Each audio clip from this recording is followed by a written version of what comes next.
Now for a bit of fun, let's bring in a great friend of the show, primetime 99 comedian Alex Stein. Alex Stein, welcome back to the U.S. Report. I love your work for one reason. You go onto the front lines of the lunacy and the idiocy of the world that we live in so that I don't have to. And tell us about this here. You went and attended a Queers for Palestine protest in Dallas. I'm going to give our viewers a little taste, and then I want you to tell us about it. Let's have a look at this. Are there pride parades in Palestine? I will not talk to the media. Be free! Gays are not allowed to be in Palestine!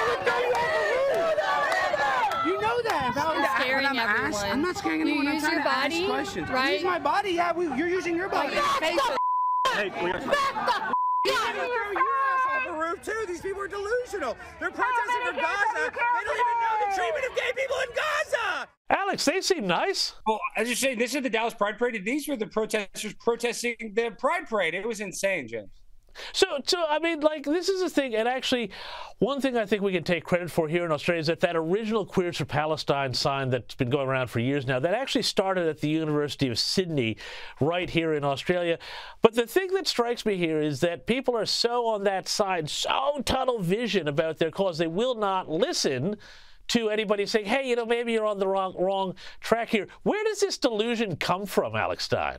I think it comes from brainwashing. I think it comes from indoctrination because let's be real.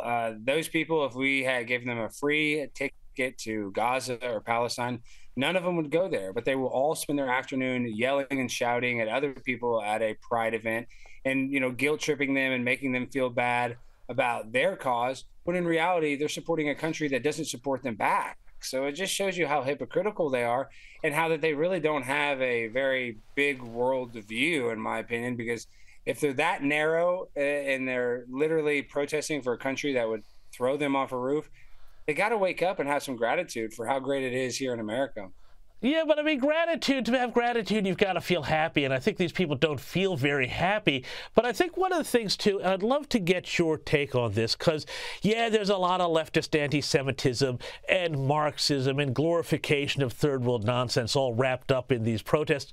But it seems to me that an awful lot of these protesters, they seem like they've got no meaning to their life. They seem bored, and that this sort of idiocy is just something to do, a way to kind of fill the empty space where, you know, other sorts of things that might have given them something to do intellectually and physically and mentally would have once been. What do you think of that? You're exactly spot on. You're 100% correct, because these are the holdovers from the BLM riots.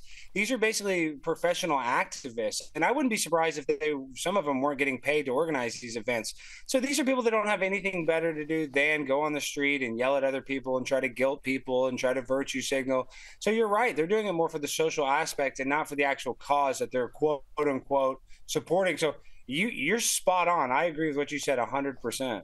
Yeah, and Alex, too, I mean, it's funny, interesting, some of the backlash here. I sometimes wish that I, you know, made, you know, a lot of money so that I could withhold donations that I once gave. But, you know, some of these alumnus are doing some amazing things. One Columbia University alum has apparently donated anonymously $260 million to one of Israel's largest universities to get back at Columbia for the way they've coddled these protesters.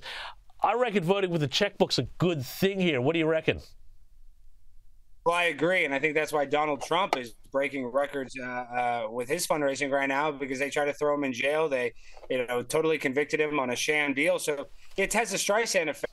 Like when you tell us to ignore something, it kind of brings it attention, and that's what's happening. You know, the opposite of their intended effect is what seems to be happening on these campuses, and they're losing support. And let's be real. I mean, I'm anti-war. I don't want people dying in wars, but they need to give up the hostages, and they need to try to, you know, take some accountability for their side of this battle. But they don't want to have that conversation because it's too tough.